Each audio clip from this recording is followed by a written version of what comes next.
বন্ধুরা দেখো, আজকে আবার আমি মেশিনে মাল বানাচ্ছি, মানে ফুচকা তৈরি করছি। তো তোমাদের আজকে আবার একটু দেখাচ্ছি। আজ কত তারিখ? 22/9/2025 সকালবেলার শুভেচ্ছা সবাইকে জানিয়ে আজকে আবার আমার এই মেশিনে ফুচকা রোজই এখন তৈরি করব। পুজোর কদিন মেশিনের ফুচকাই তোমরা পাবে, খাস্তা কুড়কুড়ে, একটু লম্বা, ডিমের আকৃতি বা পটলের আকৃতি। আমাদের এই উত্তর চব্বিশ পরগনা জেলার মধ্যে এই কোয়ালিটি ফুচকা আমার কাছেই পাবে। এখনো যারা খাওনি বা খাননি তারা অবশ্যই আসবেন পাল্লা বাজার, চাঁদপাড়া রোডে। এই দেখুন বেল্টের মতো রেখেছি, এই যে পলিথিন কেটে এর উপরে পড়বে। আর এবার আটা কেটে ওই পাশে রাখা হয়েছে। মেশিনটা স্টার্ট করছি। এই যে এখানে একটু তেল দিয়ে নিলাম, আর আটাটা এই যে এই পাশে রেখেছি, আমি আটাটা ঠেলে দিচ্ছি এই যে রোলারে। দেখো কত সুন্দরভাবে আসছে।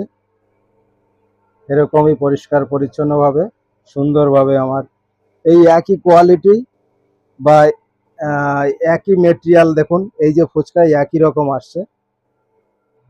এই যে সব একই সাইজের, কোনোটা ফুলে একটু বড় হয়, কোনোটা ছোট হয়, কোনোটা একরকম হয়।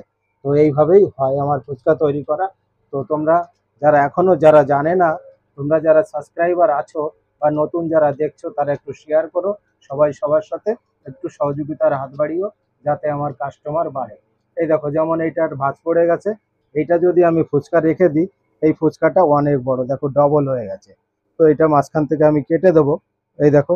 যাই হোক, সবাই ভালো থেকো, সবাই ভালো থেকো, সুস্থ থেকো। আর এসো পাল্লা বাজার চাঁদপাড়া রোডে আমার ফুচকার স্টলে। এবার পুজোয় এই ধরনের ফুচকা পাবে। এই দেখো বেলে এখানে রাখা হয়েছে, এই যে সুন্দর করে এইভাবে সাজিয়ে রাখা হয়েছে। এগুলো পরে গিয়ে ভাজতে নিয়ে যাওয়া হবে। সবাই ভালো থেকো, ঠিক আছে।